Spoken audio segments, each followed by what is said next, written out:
ജാനുവരി എന്ന് പറയുന്നത് 25 ജാനുവരിയും ചരിത്രത്തിലെ ഏറ്റവും ചൂട് കൂടിയ ജാനുവരി ആയിട്ടാണ് അവസാനിപ്പിച്ചത് ആസ് പെർ ഡേറ്റ. കഴിഞ്ഞ 14-15 മാസമായിട്ട് നമ്മൾ 2030 സംഭവിക്കുന്ന 1.5 ഡിഗ്രി ചൂടിൻ സംഭവിക്കുമെന്ന് കരുതിയിരുന്നത് കഴിഞ്ഞ 14 മാസമായിട്ട് 1.5 ഡിഗ്രിക്ക് മുകളിൽ ഭൂമിയുടെ താപനില എത്തി നിൽക്കുകയാണ്. എനിക്കനുഭവപ്പെടുന്ന ഹീറ്റ് വേവ് എന്ന് പറയുന്ന ആ ഒരു സിറ്റുവേഷൻ സബ്ജക്റ്റീവായിട്ടുള്ള സിറ്റുവേഷൻ അല്ല പുറത്ത് പണിയെടുക്കുന്ന ആൾക്കാർക്ക് അനുഭവപ്പെടുന്ന സിറ്റുവേഷൻ എന്ന് പറയുന്നത്. അപ്പോൾ അവിടെയാണ് ഈ പറഞ്ഞ പോലെ ഇതിൻ്റെ ഒരു ഇൻജസ്റ്റിസ് കിടക്കുന്നത്. അപ്പോൾ അവിടെ എക്സ്പോഷർ ബേസ്ഡ് ആയിട്ടുള്ള ഒരു അനാലിസിസ് നമ്മൾ നടത്താറില്ല, അത് ആവശ്യമാണ്. പിന്നീട് വൾണറബിലിറ്റി എന്ന് പറയുമ്പോൾ വൾണറബിലിറ്റി വരുന്നതാണ് നിങ്ങൾ പറഞ്ഞ സോഷ്യോ എക്കണോമിക് അല്ലെങ്കിൽ മാർജിനലൈസ്ഡ്. അതൊരു ഫാക്ടറാണ്. മാർജിനലൈസ്ഡ് കമ്മ്യൂണിറ്റീസിനെയാണ് ഹീറ്റ് വേവ് റിലേറ്റഡ് ആയിട്ടുള്ള ഇമ്പാക്റ്റ് ഏറ്റവും കൂടുതൽ അഫക്റ്റ് ചെയ്യുന്നത്. അത് എക്സ്പോഷർ കൂടുന്നു ഒരു കാരണം, avoid exposure, direct exposure to sunlight during peak sun hours 11:30 മുതൽ ഒരു 2:30 വരെയുള്ള ആ ഒരു പീക്ക് ടൈമിൽ ഡയറക്റ്റ് എക്സ്പോഷർ കൊടുക്കാം. ഇനിയിപ്പം മാർച്ച് ആകുമ്പോഴേക്കും കേരളത്തിലേക്ക് മറ്റൊരു വില്ലനൂടെ കടന്നു വരികയാണ്. ഇപ്പം സൂര്യൻ അങ്ങ് ദക്ഷിണാർദ്ധഗോളത്തിൽ നിൽക്കുന്നതേ ഉള്ളൂ. നമ്മുടെ യഥാർത്ഥത്തിൽ കൺവെൻഷണൽ വിൻ്റർ സീസൺ കഴിഞ്ഞ് സമ്മർ സീസണിലേക്ക് കടക്കുന്ന സമയമാണ്. അതാണ് ഈ പറഞ്ഞ പോലെ കഴിഞ്ഞ കുറച്ച് വർഷങ്ങളായിട്ട് നമ്മുടെ ജനുവരിയിലും ഫെബ്രുവരിയിലും ഹീറ്റ് വേവ്സിനെ കുറിച്ച് നമ്മൾ സംസാരിച്ചുകൊണ്ട് അത് നേരത്തെ വരുന്നു.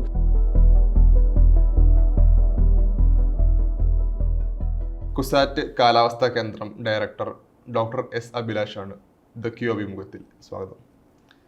നമ്മൾ സംസാരിക്കുന്ന ഘട്ടത്തിൽ കേരളം രാത്രിയും പകലും ഒരുപോലെ ചുട്ടുപൊള്ളുന്നൊരു സാഹചര്യമാണ്. മുമ്പൊക്കെ പകല് ചൂടുണ്ടെങ്കിലും രാത്രി ചെറിയൊരു ആശ്വാസം കിട്ടാറുണ്ടായിരുന്നു. ഇപ്പോൾ രാത്രിയും കൂടെ അസഹനീയമായ ചൂടാണ്. അപ്പോൾ എന്താണ് അതിലൊരു നിലവിലെ സാഹചര്യം, എത്രത്തോളം താപനില റിപ്പോർട്ട് ചെയ്യപ്പെട്ടിട്ടുണ്ട് എന്നുള്ളത്? അബ്നോർമലായിട്ട് ഇപ്പം നമ്മൾ ആഗോളതലത്തിൽ തന്നെ പരിശോധിച്ച് കഴിഞ്ഞാൽ 2023 ശേഷം ചൂട് കൂടിക്കൂടി വരുന്ന ഒരു പ്രവണതയാണ്. 2023 അതുവരെയുള്ള ഏറ്റവും ചൂട് കൂടിയ വർഷമായിരുന്നു. 2024 വന്നപ്പോഴത്തേന് റെക്കോർഡ് ആയിട്ട് അതിനെയും ബ്രേക്ക് ചെയ്ത് 2024 ഏറ്റവും ചൂട് കൂടിയ വർഷമായിട്ട് മാറി.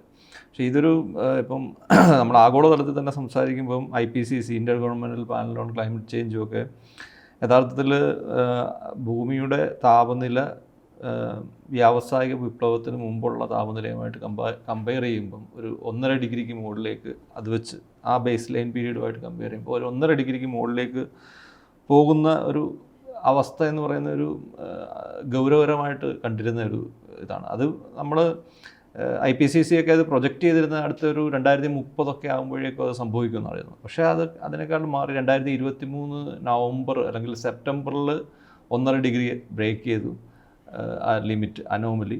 അതിങ്ങനെ കണ്ടിന്യൂ ചെയ്തിപ്പം 2024 അത് കണ്ടിന്യൂ ചെയ്ത് പോയി. ഈവൻ ഈ ഒരു ജാനുവരി എന്ന് പറയുന്നത് 25 ജാനുവരിയും ചരിത്രത്തിലെ ഏറ്റവും ചൂട് കൂടിയ ജാനുവരി ആയിട്ടാണ് അവസാനിപ്പിച്ചത് ആസ് പെർ ഡേറ്റ. അപ്പോൾ അങ്ങനെ നോക്കുകയാണെങ്കിൽ കഴിഞ്ഞൊരു 14-15 മാസമായിട്ട് ഭൂമിയുടെ താപനില 1.5 ഡിഗ്രിക്ക് മുകളിൽ എത്തി നിൽക്കുകയാണ് കണ്ടിന്യൂസ് ആയിട്ട്. അപ്പം അതൊരു ജനറൽ ആ ഒരു ബേസ് പീരീഡ് ലൈനിലേക്ക് എത്തിയോ എന്നുള്ളത് മാത്രമേ നമുക്ക് ഇത് പറയാനുള്ളൂ. അപ്പോൾ അതിൻ്റെ ഒരു പ്രതിഫലനമാണ് ആഗോളതലത്തിൽ തന്നെ കണ്ടുവരുന്നതും കേരളത്തിലും അതിൻ്റെ ഒരു ചെറിയ റിഫ്ലക്ഷനാണ്. പക്ഷേ എന്നാലും നമ്മൾ പ്രാദേശികമായിട്ടുള്ള കാലാവസ്ഥയെ പറ്റി പറയുമ്പം പ്രാദേശികമായിട്ടുള്ള കുറേ ഘടകങ്ങളും അതിൽ ഫാക്ടറാണ്. ഫോർ എക്സാമ്പിൾ 2016 14, 15, 16 ഈ കാലഘട്ടത്തിൽ ഏറ്റവും ചൂട് കൂടിയ ഇതിനു മുമ്പുള്ള ഏറ്റവും ചൂട് കൂടിയ വർഷമായിരുന്നു. 1.2 ഡിഗ്രിക്ക് മുകളിൽ പോയി. അതിനുശേഷം ഒന്ന് സ്റ്റെബിലൈസ് ചെയ്ത് ചൂട് കുറഞ്ഞു. വീണ്ടും ചൂട് കൂടുന്നത് 2023 തുടക്കത്തിലാണ്. അപ്പോൾ ഇങ്ങനെ ഒരു ചെറിയ ഫ്ലക്ച്വേഷൻ എപ്പോഴും വരാറുണ്ട്. അപ്പോൾ അവിടെ 2016 എല്ലിനോ എന്ന് പറയുന്നൊരു പ്രതിഭാസം ഉണ്ടായിരുന്നു. 2024 അതുണ്ടായിരുന്നു. പക്ഷേ ഈ വർഷവും ചൂട് കൂടി നിൽക്കുന്നതിൻ്റെ ഒരു അവസ്ഥയിൽ നമ്മൾ എല്ലിനോ ഒരു ന്യൂട്രൽ ഫേസിലാണ്. അപ്പോൾ അതിൻ്റെ ഇമ്പാക്റ്റ് ഇല്ലാതെ തന്നെ ചൂട് 1.5 ഡിഗ്രികൾ കൂടുക എന്ന് പറഞ്ഞു കഴിഞ്ഞാൽ അതൊരു നമുക്ക് ഈ പറഞ്ഞ പോലെ ബൗണ്ടറി ബ്രേക്ക് ചെയ്ത് അല്ലെങ്കിൽ ടിപ്പിംഗ് പോയിൻ്റ് ഒക്കെ ബ്രേക്ക് ചെയ്ത് പോകുന്ന തരത്തിലേക്ക് എത്തിയിട്ടുണ്ടോ എന്നുള്ളതാണ് ഇപ്പം ഒരു ആശങ്കപ്പെടുത്തുന്ന ഒരു സാഹചര്യം. അത് ഏതെല്ലാം പ്രദേശങ്ങളിലേക്കാണ്? അത് പൊതുവേ ഭൂമിയുടെ എല്ലാ കോണ്ടിനെൻ്റൽ റീജിയൻസിലും ഇത് എക്സ്പീരിയൻസ് ചെയ്യുന്നുണ്ട്. ഇറസ്പെക്റ്റീവ് ഓഫ് ഹോമോജീനിയസ് ആയിട്ട് അല്ലെങ്കിൽ പോലും. അപ്പം അനോമലി കൂടുതൽ കഴിഞ്ഞ വർഷം അനുഭവപ്പെട്ടത് നോർത്ത് അമേരിക്ക ആ റീജിയനിലാണ്. നമ്മുടെ റീജിയനിലൊക്കെ അവരെ അനോമലി കമ്പയർ ചെയ്യുമ്പോൾ നമ്മുടെ റീജിയൻ കുറവാണ്. എന്നിരുന്നാലും നമ്മുടെ റീജിയൻ കൂടുതലായിരുന്നു. കാരണം ഇപ്പം കണ്ടുവരുന്നത് എന്ന് പറഞ്ഞാൽ കേരളത്തിൻ്റെ അല്ലെങ്കിൽ ഇന്ത്യയുടെ ഒരു പെർസ്പെക്റ്റീവ്, ഒരു പാൻ ഇന്ത്യ സിറ്റുവേഷൻ എടുത്തു കഴിഞ്ഞാൽ നമുക്ക് കൺവെൻഷനലായിട്ട് ഹീറ്റ് വേവ് ഉണ്ടാകുന്ന കുറേ സ്ഥലങ്ങളുണ്ട്. ഈ പറഞ്ഞ പോലെ രാജസ്ഥാനിൽ തുടങ്ങി മധ്യപ്രദേശ്, മഹാരാഷ്ട്ര, തെലുങ്കാന വരെ, ഒറീസ വരെ നീണ്ടു നിൽക്കുന്ന ഒരു ബെൽറ്റിലാണ് ഹീറ്റ് വേവ് സോൺ എന്ന് പറയുന്നത്. കൺവെൻഷനലായിട്ട് അവിടെ 45 ഡിഗ്രി വരെയൊക്കെ ചൂട് കൂടാറുണ്ട്. 40 ഡിഗ്രി ഒരു സമ്മർ സീസൺ വരുമ്പോഴത്തേനും അവിടെ 40 ഡിഗ്രിക്ക് മുകളിൽ ചൂട് പോകാറുണ്ട്. അനോമലി ചിലപ്പം 4 to 5 ഡിഗ്രി ഒക്കെ ആകാറുണ്ട്. അപ്പോൾ നമ്മൾ ഹീറ്റ് വേവ് ആയിട്ട് അതിനെ കൺസിഡർ ചെയ്യുന്നത്. അപ്പോൾ അതൊരു കോമൺ സോണാണ്. പക്ഷേ കഴിഞ്ഞ കുറേ കാലങ്ങളിലായിട്ട് സൗത്ത് ഇന്ത്യയിലും ഈവൻ സമ്മർ തുടങ്ങുന്നതിന് മുമ്പ് അവിടെയാണ് ഏറ്റവും നമ്മൾ ഒരു എന്താ പറയുക, ഒരു ഞെട്ടിപ്പിക്കുന്ന അല്ലെങ്കിൽ നമ്മൾ കൂടുതൽ ഗൗരവകരമായിട്ട് എടുക്കേണ്ട ഒരു വസ്തുത എന്ന് പറയുന്നത്, നമ്മുടെ സമ്മർ സീസൺ കേരളത്തിൽ 2023 തൊട്ട് ജാനുവരി തൊട്ട് നമുക്കൊരു സമ്മർ സ്റ്റാർട്ട് ചെയ്യുന്ന അവസ്ഥയാണ്. യഥാർത്ഥത്തിൽ നമുക്ക് സമ്മർ കൺവെൻഷനലായിട്ട് സ്റ്റാർട്ട് ചെയ്യുന്നത് മാർച്ച് തൊട്ടാണ്.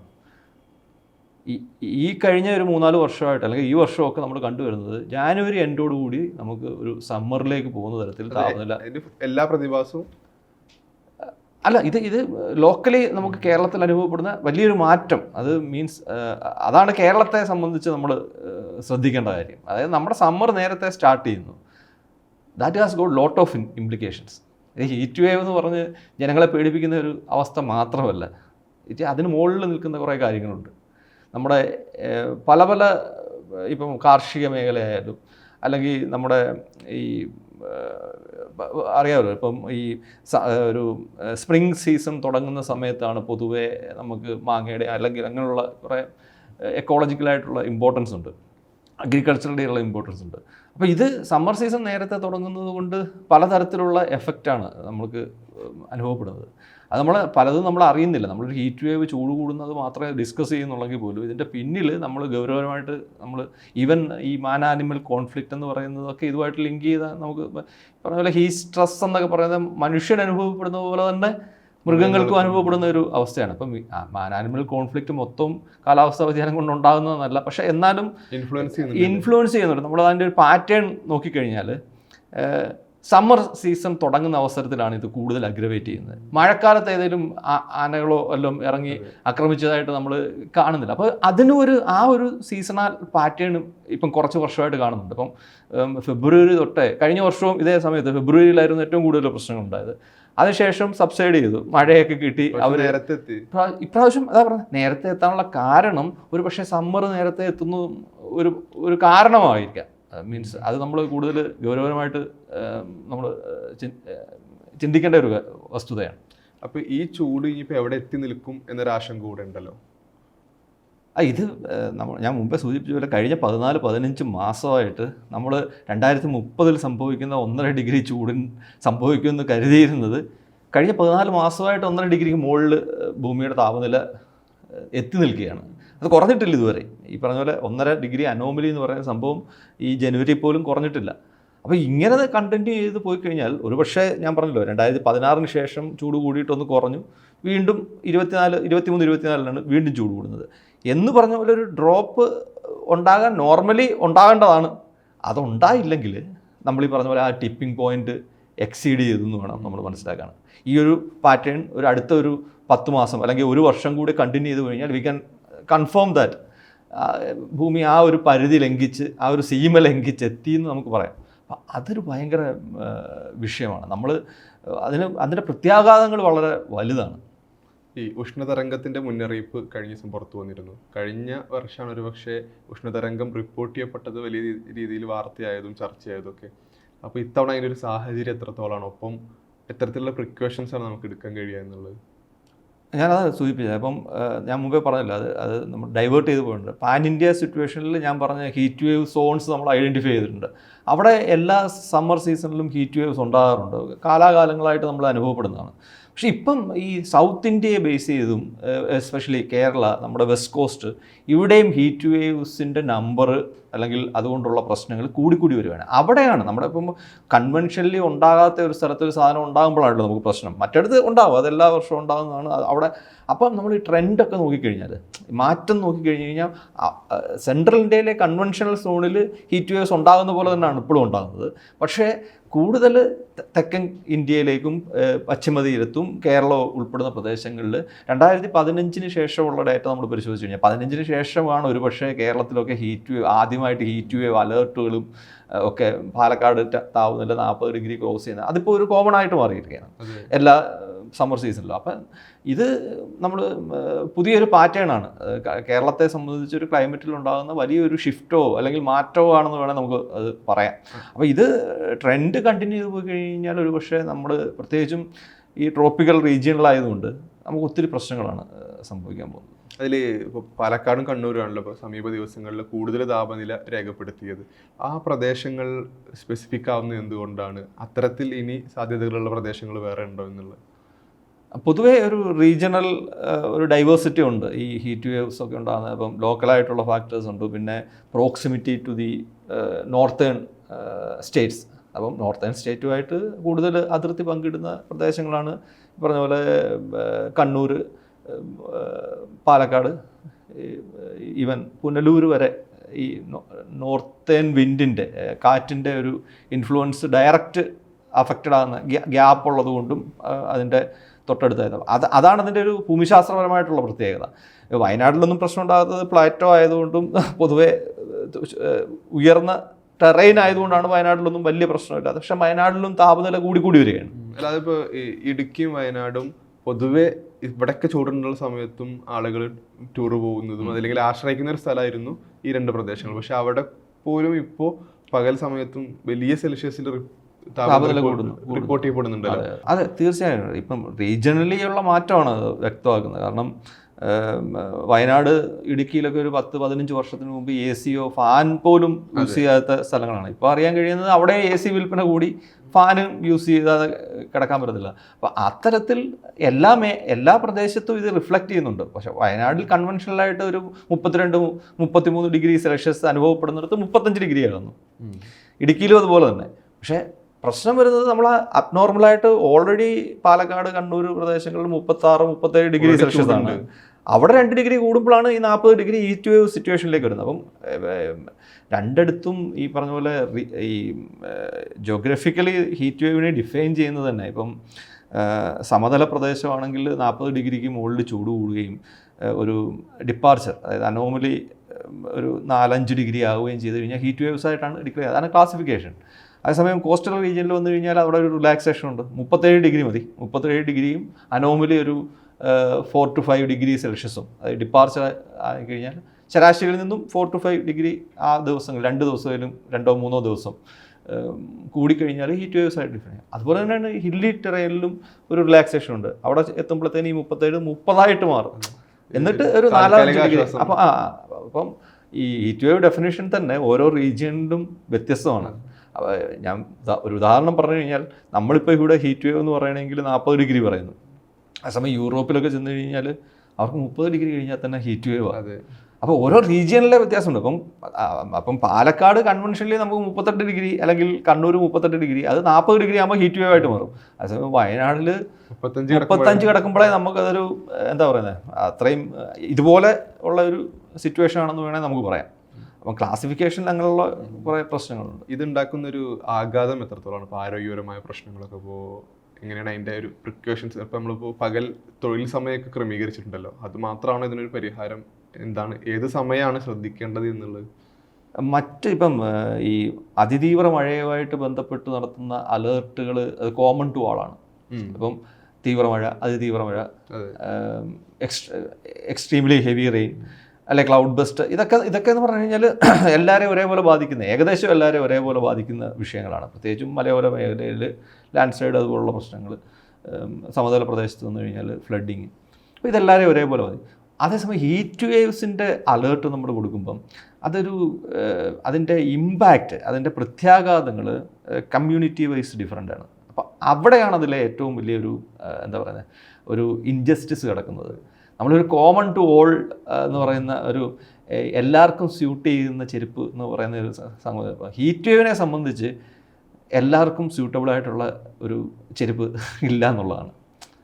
അത് ഡിഫറൻഷിയേറ്റഡ് ആയിട്ടുള്ള കമ്മ്യൂണിറ്റീസിനെ പല തരത്തിലാണ് അഫക്റ്റ് ചെയ്യുന്നത്. അവിടെ ഒരു ദുർബലരായ മനുഷ്യരെയല്ലേ അതിലേക്ക് അതാണ്. അപ്പോൾ അവിടെയാണ് നമ്മൾ ഈ പറഞ്ഞ പോലെ ഹീറ്റ് വേവ് റിലേറ്റഡ് ഒരു കോമൺ ആയിട്ട് 40 ഡിഗ്രി സെൽഷ്യസ് കൂടി അല്ലെങ്കിൽ 4 ഡിഗ്രി സെൽഷ്യസ് ഡിപ്പാർച്ചർ ആയി എല്ലാവരും സൂക്ഷിക്കുക, ഈ പറഞ്ഞ പോലെ പുറത്തിറങ്ങാതിരിക്കുക. ഇത് പറ്റുന്ന കാര്യമല്ല.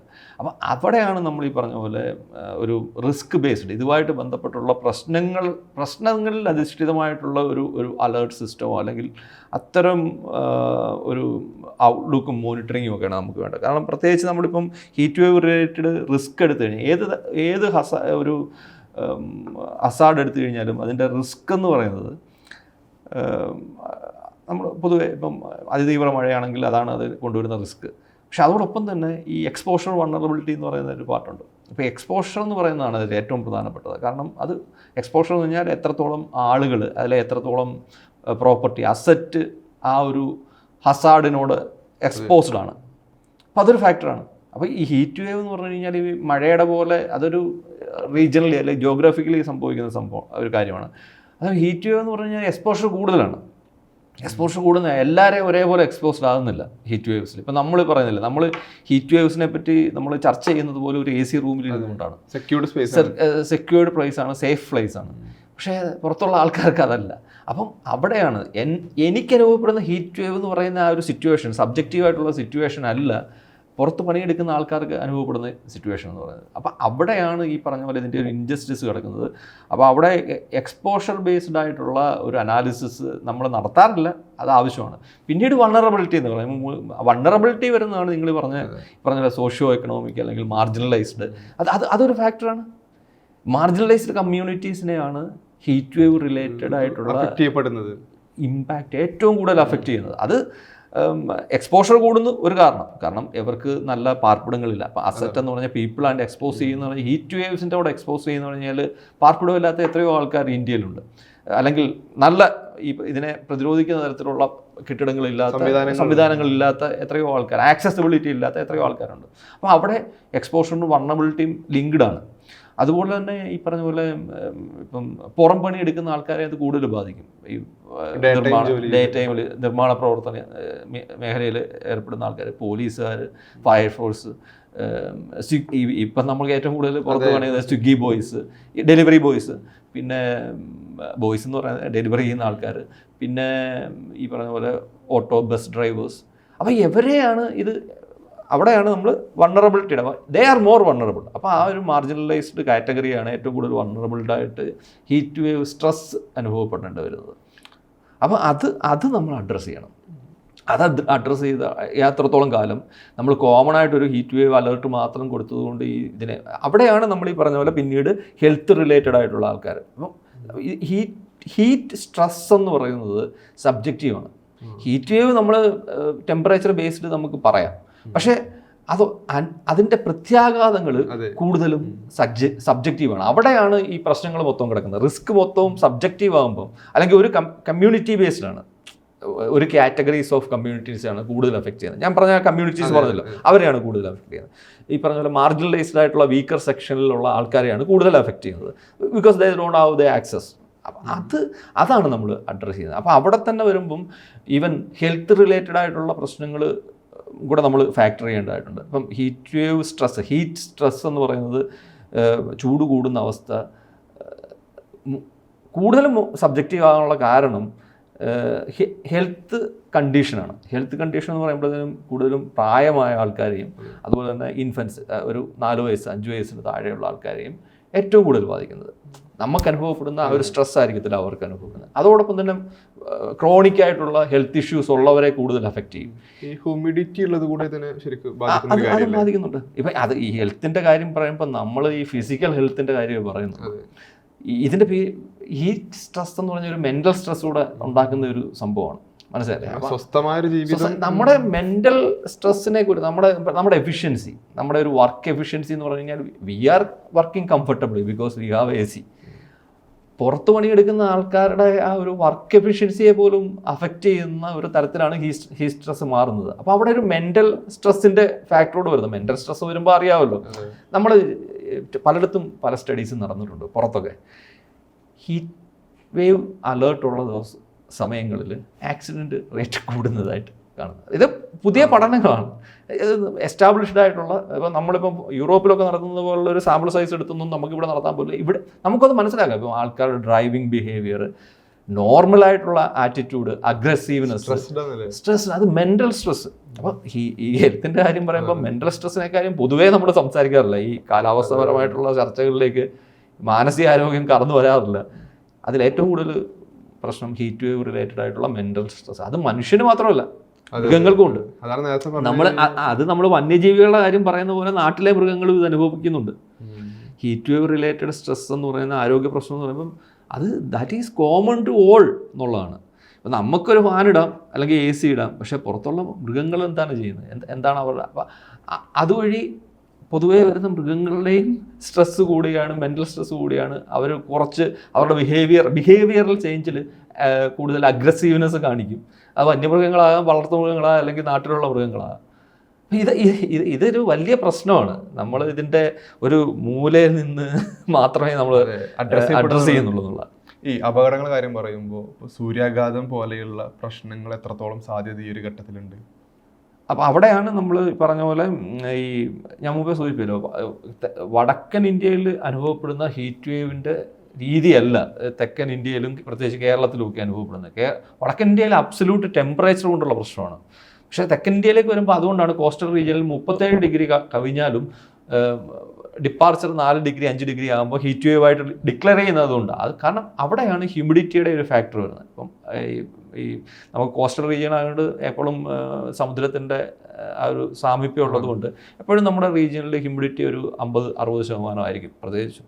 അപ്പം അതുകൊണ്ട് നമ്മളിപ്പം ഫോർ എക്സാമ്പിൾ ഒരു 38 ഡിഗ്രി താപനില അബ്സല്യൂട്ട് ടെമ്പറേച്ചറിൽ ഒരു 60% ഹ്യൂമിഡിറ്റിയും കൂടെ ആയാൽ, ആർദ്രതയും കൂടെ ആയിക്കഴിഞ്ഞാൽ നമുക്ക് അനുഭവേദ്യമാകുന്ന ചൂടെന്ന് പറയുന്നത് 50 ഡിഗ്രി അടുത്തായിരിക്കും. അത് അബ്സല്യൂട്ടായിട്ട് മെഷർ ചെയ്യുന്ന ടെമ്പറേച്ചർ അല്ല, പക്ഷേ നമുക്ക് നമ്മുടെ ബോഡി ഫീൽ ലൈക്ക് ടെമ്പറേച്ചർ എന്ന് പറയുന്നത് 50 ഡിഗ്രിക്ക് അടുത്ത് വരും. അപ്പോൾ ആ രീതിയിൽ നമ്മുടെ ബോഡിക്ക് വലിയ ചേഞ്ചാണ് ഉണ്ടാകുന്നത്. നമ്മുടെ മെറ്റാബോളിസം മാറുകയാണ്, നമ്മുടെ ഹീറ്റ് ബോഡി റിലീസ് ചെയ്യുന്ന റേറ്റ് കുറയും. അപ്പോൾ ഇതെല്ലാം ഈ ഒരു അവസ്ഥയാണ് നമ്മൾ പൊതുവേ ഹീറ്റ് സ്ട്രോക്ക് എന്ന് പറയുന്നത്. അതൊരു താപാഘാതം അല്ലെങ്കിൽ എന്നൊക്കെ നമ്മൾ പറയുന്നത്. അത് പുറമേ എക്സ്പോസ് ചെയ്യണമെന്നില്ല. ഒരു പക്ഷേ അടച്ചിട്ട മുറിയിലിരുന്നാൽ പോലും ഇതുണ്ടാകാം. കാരണം ആംബിയൻ ഹ്യൂമിഡിറ്റി കൂടി കഴിഞ്ഞാൽ നമ്മുടെ ഈ ബോഡി ഹീറ്റ് റിലീസ് ചെയ്യുന്നത് കുറച്ചൊക്കെ നമ്മുടെ ബോഡിയിലെ വാട്ടർ വേപ്പർ ഇവാപ്പറേറ്റ് ചെയ്യുന്ന ആ സമയത്തുണ്ടാകുന്ന ആ ഒരു കൂളിംഗ് എഫക്റ്റാണ്. ഈ ആർദ്രത കൂടിയിരിക്കുന്ന സമയത്ത് ഈ ഒരു എന്താ പറയുന്നത് ഒരു ട്രാൻസ്പിറേഷൻ്റെ റേറ്റ് കുറയും. അപ്പോൾ സംഭവിക്കുന്നത് ട്രാൻസ്പിറേഷൻ്റെ റേറ്റ് കുറഞ്ഞു കഴിഞ്ഞാൽ നമ്മുടെ ബോഡിയിൽ നിന്നുള്ള താപനില യൂസ് ചെയ്തിട്ടാണ് ഈ ഇവാപ്പറേറ്റ് ചെയ്യുന്നത്. അപ്പോൾ നമ്മളെന്താ ബോഡി ടെമ്പറേച്ചർ കൂടി തന്നെ നിൽക്കും. അപ്പോൾ അതുകൊണ്ടാണ് നമ്മൾ ഹ്യൂമിഡിറ്റി ആംബിയൻ്റായിട്ട് കൂടുമ്പോഴും അതിനോടനുബന്ധിച്ച് ബോഡിക്ക് ഫീൽ ചെയ്യുന്ന ടെമ്പറേച്ചർ എപ്പോഴും കൂടി നിൽക്കാനുള്ള കാരണം. അതുകൊണ്ടാണ് നമ്മൾ ഈ ആപേക്ഷികമായിട്ടുള്ള ഒരു ഹീറ്റ് ഇൻഡെക്സ് എന്നൊക്കെ പറയുന്ന ഫാക്ടർ, അത് നമ്മൾ ഹ്യൂമിഡിറ്റിയും കൂടെ ഫാക്ടർ ചെയ്യുന്നത്. ഫോർ എക്സാമ്പിൾ ഞാൻ മുമ്പേ പറഞ്ഞ പോലെ 38 ഡിഗ്രി 60% ആയി കഴിഞ്ഞാൽ നമ്മൾ ഫീൽസ് ലൈക്ക് ടെമ്പറേച്ചർ എന്ന് പറഞ്ഞു കഴിഞ്ഞാൽ ബോഡി 50 ഡിഗ്രിക്ക് അടുത്ത് വരും. അതാണ് ഹീറ്റ് സ്ട്രെസ് എന്ന് പറയുന്നത്. ഈ സൂര്യാഘാതം ഏറ്റുള്ള മരണങ്ങൾ സമീപ വർഷങ്ങൾക്ക് റിപ്പോർട്ട് ചെയ്യപ്പെട്ടിരുന്നു. അതിനെക്കുറിച്ചുള്ളൊരു വിശദമായ പഠനം പിന്നീട് നടന്നിട്ടുണ്ട്. എന്താണ് അവരുടെ ശരിക്കും മരണകാരണം എന്തായിരുന്നു എന്ന് സംബന്ധിച്ച്? ഇല്ല, അതിന് റിപ്പോർട്ടിങ് നടക്കുന്നുണ്ട്. പക്ഷേ ഇതെല്ലാം നമുക്ക് എന്താ പറയുക, ഈ മരണങ്ങൾ മാത്രമല്ല, ഈ ഹോസ്പിറ്റലൈസ്ഡ് ആകുന്ന കേസുകൾ എടുത്തു കഴിഞ്ഞാലും സമ്മർ ടൈമിൽ ഉണ്ടാകുന്നതിൻ്റെ പ്രധാനപ്പെട്ട കാരണം നമ്മൾ അത് പുറത്ത് പറയുമ്പം ഈ സൺബേൺ ഉണ്ടാകുമ്പം മാത്രമാണ് നമ്മളത് വാർത്തയാക്കുന്നത്. വിസിബിളായിട്ടുള്ള ചേഞ്ച് ആണല്ലോ. വിസിബിളായിട്ട് ഈ പറഞ്ഞ പോലെ അത് വേറൊരു സംഭവമാണ്. ഈ സൺബേൺ എന്ന് പറയുന്നത് എക്സ്പോസ്ഡ് ആകണം, ഡയറക്റ്റ് സൺലൈറ്റുമായിട്ട് എക്സ്പോസ്ഡ് ആയിട്ട് ത്വക്കിലുണ്ടാകുന്ന ഒരു ബേണാണ്. അതേസമയം ഹീറ്റ് സ്ട്രോക്ക് എന്ന് പറഞ്ഞാൽ അകത്തിരുന്നാലും ഞാൻ അകത്തിരുന്നാലും ഉണ്ടാകും. അപ്പോൾ സൺബേൺ ഉണ്ടാകുമ്പോൾ മാത്രമേ നമ്മൾ വാർത്തയാക്കാറുള്ളൂ. മറ്റേതൊരു ക്ലിനിക്കലി അല്ലെങ്കിൽ ഒരു എന്താ പറയുന്നത് മെഡിക്കൽ ഫീൽഡിൽ തന്നെ ഒരു റിസർച്ചിനുള്ള സ്കോപ്പ് ഉണ്ട്. കാരണം ഹീറ്റ് സ്ട്രോക്കും അല്ലെങ്കിൽ ഈ താപാഘാതമായിട്ട് ബന്ധപ്പെട്ട് എത്ര പേര് ഹോസ്പിറ്റലൈസ്ഡ് ആകുന്നു. അതുപോലെ ക്രോണിക് ആയിട്ടുള്ള ഹെൽത്ത് കണ്ടീഷൻ ഉള്ള ആൾക്കാർ ഹീറ്റ് സ്ട്രെസ് കാരണം അത് കൂടുതൽ അഗ്രവേറ്റ് ആയിട്ട് എത്ര പേര് മരണത്തിലേക്ക് പോകുന്നു. ഇതൊക്കെ ഒരു പഠനം നടത്തേണ്ട മേഖലകളാണ്. ഇത് നമ്മൾ അറിയുന്നില്ല. ഇത് നമ്മൾ ഒരു പുറത്തൊരാൾ കുഴഞ്ഞു വീഴുമ്പോഴോ എക്സ്പോസ്ഡ് ആകുമ്പോഴും മാത്രമേ നമ്മൾ അത് റിപ്പോർട്ട് ചെയ്യാത്തുള്ളൂ, അക്കൗണ്ട് ചെയ്യാത്തുള്ളൂ. പക്ഷേ ഓൺ ദ അതർ സൈഡ് ഈ സമയത്ത് ഈ സമ്മർ ടൈമിൽ ഉണ്ടാകുന്ന ഒരുമാതിരി ആരോഗ്യ പ്രശ്നങ്ങളുടെയൊക്കെ പ്രധാന കാരണം എന്ന് പറഞ്ഞു കഴിഞ്ഞാൽ ഹീറ്റ് റിലേറ്റഡ് ആയിട്ടുള്ള സ്ട്രെസ്സാണ്. ആ രീതിയിലുള്ള പഠനങ്ങൾ നടന്നിട്ടില്ല അധികം. ഈ തിരുവനന്തപുരം, കൊച്ചി പോലെയുള്ള പ്രധാനപ്പെട്ട നഗരങ്ങളിലെ ഒരു ചൂടിൻ്റെ സ്ഥിതി എന്താണ്? അവിടെ ചൂട് കൂടാൻ കാരണം ഈ പറയുന്ന ബിൽഡിങ്ങുകൾ, വാഹനങ്ങളുടെ പെരുപ്പം, മനുഷ്യരുടെ ഒരു പ്രത്യേകതരം പുതിയ ലൈഫ് സ്റ്റൈൽ രൂപപ്പെട്ടു വന്നിട്ടുണ്ടല്ലോ. ഇത് എത്രത്തോളം ഇൻഫ്ലുവൻസ് ചെയ്തിട്ടുണ്ട് എന്നുള്ളത്? കേരളത്തിൻ്റെ അവസ്ഥ ഞാൻ മുമ്പേ സൂചിപ്പിച്ച പോലെ വ്യത്യസ്തമാണ്. അത് ഒന്ന് മുമ്പേ പറഞ്ഞു, ചൂട് കൂടി വരുന്നു. അത് ആഗോളതാപനത്തിൻ്റെ ഫലമായിട്ട് ട്രോപ്പിക്കൽ റീജിയനിലാണ് കൂടുതലും ഹീറ്റ് കൂടുന്നത്. കൂടുതലും വൾണറബിൾ ട്രോപ്പിക്കൽ റീജിയനിലാണ് ചൂട്. കാരണം അവിടെ ഓൾറെഡി 38-40 ഡിഗ്രി സെൽഷ്യസ് ആണ്. അപ്പോൾ 2 ഡിഗ്രി കൂടിയാൽ തന്നെ അത് വലിയ പ്രശ്നമാണ്. അപ്പോൾ ഈ കേരളം ഒരു ട്രോപ്പിക്കൽ റീജിയനാണ്. അപ്പോൾ അവിടെ പ്രശ്നങ്ങളുണ്ടാകും. അതോടൊപ്പം തന്നെയാണ് ഈ പറഞ്ഞ പോലെ കേരളം ഹ്യൂമിഡിറ്റി റിലേറ്റഡ് ആയിട്ടുള്ള ഹീറ്റ് ഇൻഡെക്സ് കൂടി നിൽക്കുന്ന ഒരു പ്രദേശമാണ്. ഇത് കൂടാതെ ഇപ്പം ഒരു റാപ്പിഡായിട്ടുള്ള അർബനൈസേഷനിലേക്ക് പോകുന്ന ഒരു അവസ്ഥയിലാണ് കേരളം. നമ്മൾ എവിടെ നോക്കിക്കഴിഞ്ഞാലും ഇപ്പം Cochin city is expanding towards east, north and south. Cochin മാത്രമല്ല, it is already expanded to Thrissur, ഇല്ലേ? നമുക്കത് ബിറ്റ്വീൻ ഒരു rural area, you cannot find a rural area between Thrissur and Kochi. ആ തരത്തിൽ വലിയ തോതിൽ ഇപ്പം ഈസ്റ്റിലേക്കും എക്സ്പാൻഡ് ചെയ്തുകൊണ്ടിരിക്കുകയാണ്. കാക്കനാട് വരെ എത്തി. അത് it is going further east. അപ്പോൾ ഇത്തരത്തിൽ ഒരു റാപ്പിഡായിട്ടുള്ള അർബനൈസേഷനാണ് കൊച്ചിയിലും മറ്റ് നഗരങ്ങളിലും, പ്രത്യേകിച്ച് കോസ്റ്റൽ നഗരങ്ങളായിട്ടുള്ള ട്രിവാൻഡ്രത്തായാലും കോഴിക്കോടായാലും എല്ലാം സംഭവിച്ചുകൊണ്ടിരിക്കുന്ന ഇതാണ്. അപ്പോൾ ഈ ഒരു എക്സ്പാൻഡിങ് അല്ലെങ്കിൽ അർബൻ അഗ്ലോമറേഷൻസ് കൂടുന്നത്, ഇത് കൂടുതൽ പ്രശ്നമായിട്ട് വരും ഭാവിയിൽ. കാരണം പൊതുവേ തന്നെ നമുക്കറിയാം അർബൻ ഹീറ്റ് ഐലൻഡ് എഫക്റ്റ് എന്ന് പറയുന്ന ഒരു എസ്റ്റാബ്ലിഷ്ഡ് ആയിട്ടുള്ളൊരു സംഭവമുണ്ട്. ഈ എന്താ പറയുന്നത്, നഗര താപത്തുരുത്ത് എന്ന് പറയുന്നത്. നമ്മൾ ഇപ്പം കൊച്ചിയിലെ തന്നെ നമ്മുടെ പഠനങ്ങളിലൊക്കെ ഉണ്ട്. കൊച്ചിയിലെ ഒരു താപനില അല്ലെങ്കിൽ കോർപ്പറേഷനിലെ താപനിലയും നമ്മൾ കൊച്ചി ഡിസ്ട്രിക്റ്റിൽ പെടുന്ന മൂവാറ്റുപുഴയിലെ താപനിലയും കൂടെ നമ്മൾ കമ്പയർ ചെയ്ത് കഴിഞ്ഞാൽ ഒരു 2 ഡിഗ്രി സെൽഷ്യസിൻ്റെയൊക്കെ വ്യത്യാസം വരും. 1 ഡിഗ്രി 2 ഡിഗ്രി. അപ്പോൾ ഈ താപനില കൂടി നിൽക്കുന്ന അവസ്ഥയാണ് നമ്മൾ അർബൻ ഹീറ്റ് ഐലൻഡ് എഫക്റ്റ് എന്ന് പറയുന്നത്. അത് കൊച്ചിയിൽ മാത്രമല്ല, കേരളത്തെ മുഴുവൻ അങ്ങനെ വേണം എടുക്കാം. കേരളത്തെ ഒരു വലിയ ഒരു സിംഗിൾ യൂണിറ്റ് ആയിട്ട് എടുക്കാം. അർബനൈസേഷൻ്റെ കാര്യത്തിൽ നമുക്ക് കേരളത്തെ സിംഗിൾ യൂണിറ്റ് ആയിട്ട് എടുക്കാം. അപ്പോൾ അതുകൊണ്ടുണ്ടാകുന്ന പ്രശ്നങ്ങളും കൂടി വരികയാണ്. അപ്പോൾ ഇതെല്ലാം കൂടെ വരുമ്പോഴാണ് കേരളത്തിൽ ഈ ഹീറ്റ് റിലേറ്റഡ് ആയിട്ടുള്ള ഈ ഒരു പ്രശ്നങ്ങൾ കൂടുക. കാരണം ഫോറസ്റ്റ് കവർ കൂടുന്നു, എവിടെ കൂടുന്നതെന്ന് നമുക്ക് പറയാം. പക്ഷേ എന്നാലും ഈ പറഞ്ഞ പോലെ റാപ്പിഡായിട്ടുള്ള ഡെവലപ്മെൻറ്റ് നടക്കുന്നതിൻ്റെ പാർട്ടായിട്ട് മരങ്ങൾ വെട്ടി നശിപ്പിക്കുന്നത് എല്ലാം ഇതിനെ അഗ്രവേറ്റ് ചെയ്യുന്ന വിഷയങ്ങളാണ്. ഈ നഗരവൽക്കരണം വലിയൊരു സാധ്യതയാണ് വരും തലമുറക്കും വരും കാലത്തിനും. പക്ഷെ അതേ സമയത്ത് നമ്മളൊരു സസ്റ്റൈനബിൾ എന്നതുപോലെ തന്നെ ഇവിടെ ഒരു പ്രായോഗിക പരിഹാരത്തെക്കുറിച്ച് കൂടെ ചർച്ച ചെയ്യപ്പെടേണ്ടതുണ്ടല്ലോ. അപ്പോൾ അത്തരം ചർച്ചകൾ നടക്കുന്നുണ്ട്. എന്താണ് സാധ്യതകൾ ആ കാര്യത്തിൽ? ഇല്ല, അപ്പം നമ്മൾ പ്രശ്നം എന്ന് കഴിഞ്ഞാൽ നമ്മൾ പ്ലാൻഡ് ഡെവലപ്മെൻ്റ് അല്ല, എല്ലാം പ്രോജക്റ്റ് ബേസ്ഡ് ഡെവലപ്മെൻ്റ് ആണ് നടക്കുന്നത്. ഏതെങ്കിലും പ്രോജക്റ്റ്, ആ ഒരു പർട്ടിക്കുലർ പ്രോജക്റ്റിൽ അത് മാത്രമേ കൺസിഡർ ചെയ്യത്തുള്ളൂ. ഫോർ ഫ്യൂച്ചർ എന്ന് പറയുന്നത് ഒരു പ്ലാൻഡോ അല്ലെങ്കിൽ സസ്റ്റൈനബിൾ ആയിട്ടുള്ള ഒരു ഡെവലപ്മെൻറ്റ്. ഇപ്പം ഫോർ എക്സാമ്പിൾ കാക്കനാട് സിറ്റിയിലുണ്ടാകുന്ന, ഇപ്പം കൊച്ചിൻ സിറ്റിയിൽ ഏറ്റവും കൂടുതൽ ഡെവലപ്മെൻറ്റ് ഷിഫ്റ്റ് ചെയ്തേക്കുന്നത് എന്ന് പറഞ്ഞാൽ കാക്കനാട് ഏരിയയിലേക്കാണ്. അത് തന്നെ നടക്കുന്നത് ഒരു എന്താ പറയുന്നത്, ഒരു പ്ലാൻഡ് ആയിട്ടുള്ള രീതിയിലല്ല നടന്നുകൊണ്ടിരിക്കുന്നത്. അത് ഈവൻ നമ്മുടെ ഹൈഡ്രോളജിയോ അല്ലെങ്കിൽ നമ്മുടെ എക്കോളജിയോ ഒന്നും കൺസിഡർ ചെയ്യാനായിട്ടുള്ള ഒരു അൺപ്ലാൻഡ് ഡെവലപ്മെൻ്റ് ആണ്. അതാണ് എല്ലാ പ്രദേശത്തും നടന്നിട്ടുള്ളത്. നമ്മുടെ സിറ്റി ഒന്നും അത്ര പ്ലാൻഡ് ആയിട്ടല്ല ഡെവലപ്പ് ചെയ്തേക്കുന്നത്. അതിൻ്റെ പ്രശ്നങ്ങളാണ്. അപ്പോൾ ഇത് നമ്മൾ ഏത് സിറ്റി ആയാലും ഏത് ഏരിയ ആയാലും ഡെവലപ്പ് ചെയ്യുമ്പോൾ നമ്മളൊരു അടുത്തൊരു 100 വർഷത്തേക്ക് കൂടെ മനസ്സിൽ കണ്ടുകൊണ്ടുള്ള ഡെവലപ്മെൻറ്റ് പ്ലാൻഡ് ആയി കഴിഞ്ഞാൽ മാത്രമേ അത് സസ്റ്റൈനബിൾ ആകത്തുള്ളൂ. അല്ലെങ്കിൽ നമ്മുടെ ഈ പറഞ്ഞ പോലെ ഹൈഡ്രോളജിയെ പരിഗണിക്കാതെ അല്ലെങ്കിൽ നമ്മുടെ ലാൻഡ്സ്കേപ്പിനെ പരിഗണിക്കാതെയുള്ള ഡെവലപ്മെൻറ്റ് എന്ന് പറയുന്നത് സസ്റ്റൈനബിൾ ആകത്തില്ല. ഫോർ എക്സാമ്പിൾ ഇപ്പോൾ കഴിഞ്ഞ മെയ്യിൽ ക്ലൗഡ് ബസ്റ്റ് റിപ്പോർട്ട് ചെയ്ത ക്ലൗഡ് ബസ്റ്റ് കളമശ്ശേരിയിലുണ്ടായി. അത് ഏത് സ്ഥലത്തും ഇപ്പോൾ ഉണ്ടാകുന്ന രീതിയിൽ പണ്ടെല്ലാവരും പറഞ്ഞ മലമ്പ്രദേശം ഉണ്ടായാലും മാത്രമേ ക്ലൗഡ് ബസ്റ്റ് ഉണ്ടാകും. നമ്മളിത് റിപ്പോർട്ട് ഇത് നഗരത്തിൽ അങ്ങനത്തെ പ്രശ്നങ്ങൾ ഉണ്ടാകുന്നു.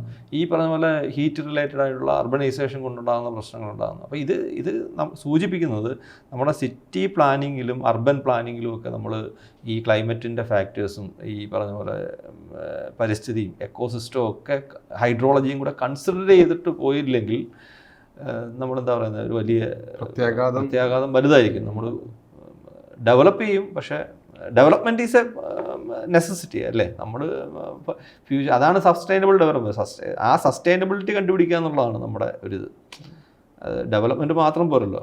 ഡെവലപ്മെൻറ്റ് നിലനിൽപ്പിനും അതും എല്ലാവരുടെയും നിലനിൽപ്പ് ആവശ്യമാണല്ലോ. ഈ ചൂടിനെ പ്രതിരോധിക്കാൻ ഒരു യൂണിയൻ അതല്ലെങ്കിൽ സ്റ്റേറ്റ് ഗവൺമെന്റിന്റെ ഒരു സംവിധാനങ്ങൾ നിലവിൽ എന്താണുള്ളത്? ഇത് എത്രത്തോളം ഒരു പ്രയോജനപ്പെടുന്നുണ്ട് ആളുകൾക്ക് എന്നുള്ളത്? അത് നമ്മൾ ഇപ്പം ഈ ചെറിയ അലേർട്ടാണെങ്കിൽ പോലും ആൾക്കാർക്ക് അത് ഉപകാരപ്പെടുന്നുണ്ട്. പണ്ട് അതുപോലും ഇല്ലായിരുന്നു.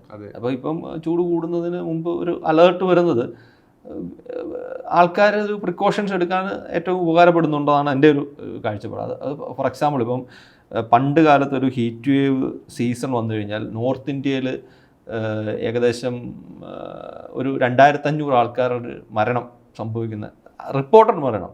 ഈ പറഞ്ഞ ഞാൻ മുമ്പേ സൂചിപ്പിച്ചില്ല, ആശുപത്രിയിൽ എത്തുന്ന കേസുകളും ഈ ഹീറ്ററിൽ എക്സ്പോസ്ഡ് ആകുന്നവരുടെ റിപ്പോർട്ടഡ് മരണം സംഭവിക്കുന്നത് 2500 ആയിരുന്നു ഒരു വർഷം. അത് ഏറ്റവും പീക്ക് ചെയ്ത് 2015 വലിയ ഹീറ്റ് വേവിൽ അത് ഏകദേശം 3000-4000 ആൾക്കാർ മരിച്ചു. അതിനുശേഷമാണ് ആദ്യമായിട്ട് ഈ പറഞ്ഞ പോലെ ഒരു ഹീറ്റ് വേവ് ആക്ഷൻ പ്ലാൻ ഉണ്ടാകുന്നതും ഹീറ്റ് വേവ് അലേർട്ട് സിസ്റ്റവും ഇംപ്ലിമെൻ്റ് ചെയ്യുന്നത്. അത് ഗുജറാത്തിൽ രാജസ്ഥാനിലുമൊക്കെയാണ് ആദ്യം ഇംപ്ലിമെൻ്റ് ചെയ്തത്. കാരണം ആ റീജിയനിൽ തെലങ്കാന വരെ ആണ് ഇംപ്ലിമെൻ്റ് ചെയ്തത്. അപ്പോൾ അതിനുശേഷം കണ്ടതെന്ന് പറഞ്ഞു കഴിഞ്ഞാൽ 2500 പേര് മരിക്കുന്ന സ്ഥലത്ത് മരണസംഖ്യ 100 അല്ലെങ്കിൽ 1000-100 ഇടയിലേക്ക് മാറി. ചില അവസരങ്ങളിലൊക്കെ 100 താഴെ ആൾക്കാരായിട്ട് കുറയുന്നു അതിനുശേഷം 2015 ശേഷം. അപ്പോൾ അത് സൂചിപ്പിക്കുന്നത് നമുക്ക് ഈ പറഞ്ഞ പോലെ ഈ ഒരു അലേർട്ട് സിസ്റ്റവും ഒരു ഏർലി വാർണിംഗ് സിസ്റ്റവും ഹീറ്റ് റിലേറ്റഡ് ഉണ്ടെങ്കിൽ അപ്പോൾ അതിനനുസരിച്ച് നമ്മൾ ഹീറ്റ് വേവ് സിറ്റുവേഷൻ വരുന്ന ദിവസങ്ങളിൽ അതിനനുസരിച്ചുള്ള അലേർട്ട് കൊടുക്കാൻ വേണ്ടി ആൾക്കാർക്ക് അതിനനുസരിച്ച് അവരുടെ ക്രമീകരണങ്ങൾ നടത്താൻ പറ്റും. അപ്പോൾ ഇത് നടക്കുന്നുണ്ട്. ഇത് സെൻട്രലായാലും സ്റ്റേറ്റും ഈ national disaster management authority NDMA പാർട്ടായിട്ട് എല്ലാ സ്റ്റേറ്റിനും കൊടുക്കുന്ന അലേർട്ട് സിസ്റ്റം നിലനിൽക്കുന്നുണ്ട്. പക്ഷെ അത് കൂടുതൽ എഫിഷ്യൻ്റ് ആകണമെന്നുള്ളതാണ്. അപ്പോൾ അത് വെറും ഒരു ഹീറ്റ് അല്ലെങ്കിൽ താപനില മാത്രം അടിസ്ഥാനമാക്കിയിട്ടുള്ള അലേർട്ട് സംവിധാനമാണ്. അതിൽ നിന്ന് ഒരു റിസ്കിനെ അടിസ്ഥാനമാക്കി ഓരോ കമ്മ്യൂണിറ്റീസിനെ എങ്ങനെ ബാധിക്കുന്ന ഒരു ഇമ്പാക്റ്റിനെ അടിസ്ഥാനമാക്കിയിട്ട് അത് മാറണം. അത് കൂടുതലും മെച്ചപ്പെടുമെന്നാണ്. ഭാവിയിൽ അത് കൂടുതൽ മെച്ചപ്പെടും. ഈ പകൽ സമയത്ത് പുറത്തിറങ്ങുന്ന ആളുകൾക്ക് ഒരു പ്രിക്കോഷൻ നൽകുന്നത് ഏതൊക്കെ സമയം ശ്രദ്ധിക്കണം, ഒപ്പം ഇപ്പോൾ വെള്ളം കുടിക്കുന്നത്, അതുപോലെ വസ്ത്രം ധരിക്കുന്നത്, ഇത്തരം കാര്യങ്ങളിലൊക്കെ ഒരു പൊതുവായി ശ്രദ്ധിക്കേണ്ട കാര്യങ്ങൾ എന്തൊക്കെയാണ്? അതെന്ന് പറഞ്ഞാൽ കീപ് കൂൾ. പറ്റുന്നതും ട്രാവൽ ചെയ്യുമ്പോഴായാലും കുറച്ച് സമയത്തേലും ഒരു അസ്വസ്ഥത തോന്നി കഴിഞ്ഞാൽ ഒരു ഷെയ്ഡിലേക്കോ അല്ലെങ്കിൽ കുറച്ച് സമയത്ത് ഒരു മഴത്തിൻ്റെ തണലിലേക്ക് മാറി നിൽക്കുക.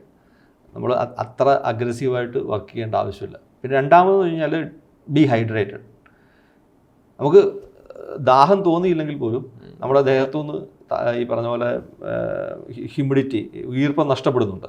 അത് പക്ഷേ നമ്മൾ ഫീൽ ചെയ്യത്തില്ല. അതുകൊണ്ട് നമ്മൾ കൃത്യമായ ഇടവേളകളിൽ വെള്ളം കുടിക്കുക എന്നുള്ളതാണ് രണ്ടാമത്തെ ഇത്. മൂന്നാമത്തേന്ന് പറഞ്ഞു കഴിഞ്ഞാൽ ഈ പറഞ്ഞ പോലെ ഡയറക്റ്റ് എക്സ്പോഷർ ടു സൺലൈറ്റ് ഒഴിവാക്കുക.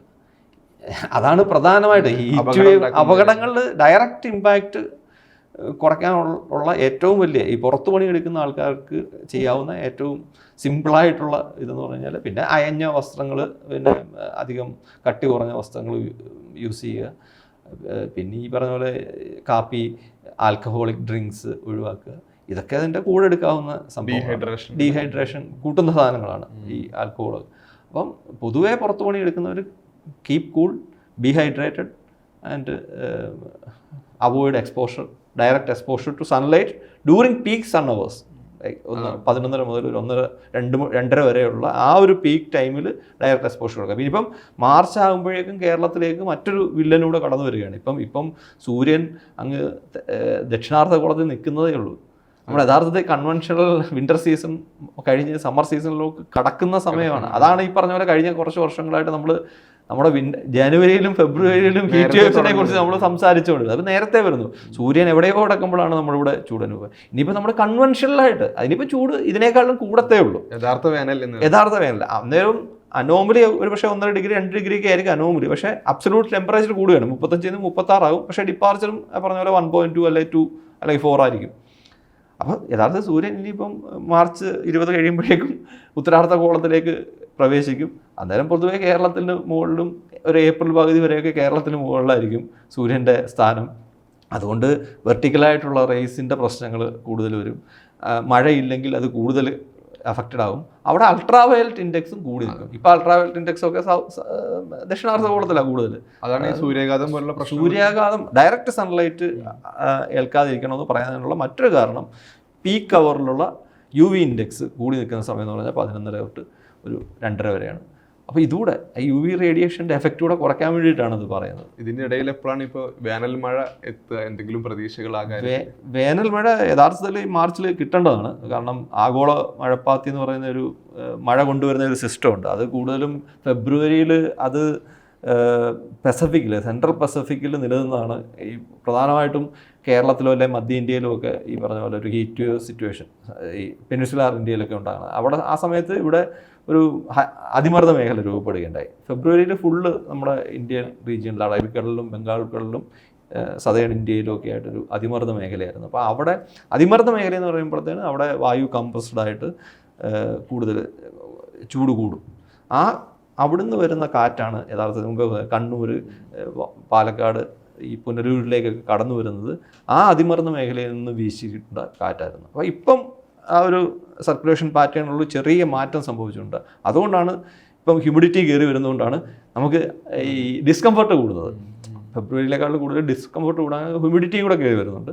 അതോടൊപ്പമാണ് ഈ സൂര്യൻ വടക്കോട്ട് സഞ്ചരിച്ചുകൊണ്ടിരിക്കുകയാണ്. അപ്പോൾ ഇത്തരം ഇത് നോക്കുമ്പം മഴയും മാറി നിൽക്കുന്നു. മാഡൻ ജൂലിയൻ ഓസിലേഷൻ ഇപ്പം ഇന്ത്യൻ ഓഷ്യനിലേക്ക് പ്രവേശിക്കുന്ന സമയമാണ്. യഥാർത്ഥത്തിൽ നമുക്ക് ഒറ്റപ്പെട്ട നല്ല മഴ കിട്ടേണ്ട സമയമാണ്. അതുപോലും നമുക്ക് നേരെ ഈ ആഴ്ച പോലും കിട്ടിയില്ല എന്നുള്ളത്. അതിനും ഒരു കാരണമെന്ന് പറഞ്ഞു കഴിഞ്ഞാൽ ഈ സമയത്ത് തെക്കൻ ഇന്ത്യൻ മഹാസമുദ്രത്തിൽ വലിയ 2 സൈക്ലോണിക് സിസ്റ്റംസ് ഉണ്ട്. അപ്പോൾ എല്ലാ മോയ്സ്ചറും അതിലേക്ക് പോകുന്നതുകൊണ്ട് നമുക്ക് കിട്ടേണ്ട മഴയും കൂടെ ഇപ്പം ആ ഒരു 2 സിസ്റ്റം വലിച്ചുകൊണ്ട് പോവുകയാണ്. അപ്പോൾ മൾട്ടിപ്പിൾ ഫാക്ടേഴ്സ് വരുന്നതുകൊണ്ടാണ് ഈ പ്രശ്നങ്ങൾ. മഴയും മാറി നിൽക്കുന്നു, ചൂട് കൂടുതലാണ്. അപ്പോൾ ഇങ്ങനെ അതും നമ്മൾ സംസാരിക്കേണ്ടത് എല്ലിനോ കണ്ടീഷനൊക്കെ ന്യൂട്രൽ ആകുന്ന അവസ്ഥയിലാണ് ഈ കാര്യങ്ങൾ സംഭവിക്കുന്നത്. സമയത്ത് പോലും ഇത് സംഭവിക്കുന്നത്. അപ്പോൾ ലോക്കലായിട്ട് അനുഭവപ്പെടുന്ന വെതർ പാറ്റേൺ ഓരോ സമയത്തും പല പല കണ്ടീഷൻസ് ഉണ്ട്. അപ്പം MJO വരുന്ന അവസരത്തിൽ പൊതുവേ നമുക്ക് മഴ കിട്ടേണ്ടതാണ്. പക്ഷേ ഈ 2 സൈക്ലോൺസ് ഈ സമയത്ത് കയറി വന്നതുകൊണ്ടാണ് അത് കൂടുതലും നമ്മുടെ ഇന്ത്യൻ ഓഷ്യനിലെ മോയ്സ്ചർ മൊത്തം ട്രാപ്പ് ചെയ്യപ്പെടുന്നത് അതിലേക്ക്. അപ്പോൾ അതെല്ലാം ഒരു ഫാക്ടറാണ്. ഇനിയിപ്പം മൺസൂൺ അല്ല, അതിന് ബിറ്റ്വീൻ മൺസൂൺ വരുന്ന മെയ് ലാസ്റ്റ് ജൂണിന് ബിറ്റ്വീൻ ഒരു നല്ല സ്പെല്ല് കിട്ടാൻ സാധ്യതയുണ്ട്. പിന്നെ നമുക്ക് മെയ് ലാസ്റ്റ് ജൂണിലൊക്കെ മൺസൂൺ വരും. ഈ സമ്മർ സീസണിനെ ബാധിച്ച പോലെ ഇനി മൺസൂൺ സീസൺ ശരിക്കും ഇതിങ്ങനെ ഇൻഫ്ലുവൻസ് ചെയ്യും? ഒപ്പം ഇതുപോലെ നേരത്തെ ആവാൻ സാധ്യത ഉണ്ടോ? അതല്ലെങ്കിൽ ഒരു ക്രമാതീതമായ രൂപത്തിൽ കൈവിട്ടു പോകുന്ന സിറ്റുവേഷൻ ഉണ്ടാവും? കാരണം കഴിഞ്ഞ വർഷത്തെ ഒരു മൺസൂൺ സീസണും അതിൻ്റെ ആഘാതങ്ങളൊക്കെ നമ്മുടെ മുമ്പിലുണ്ടല്ലോ. അതെ, മൺസൂണും ഇവൻ പ്രീവൻ മൺസൂൺ എന്ന് പറഞ്ഞ സീസണും വളരെ പ്രധാനപ്പെട്ടാണ്.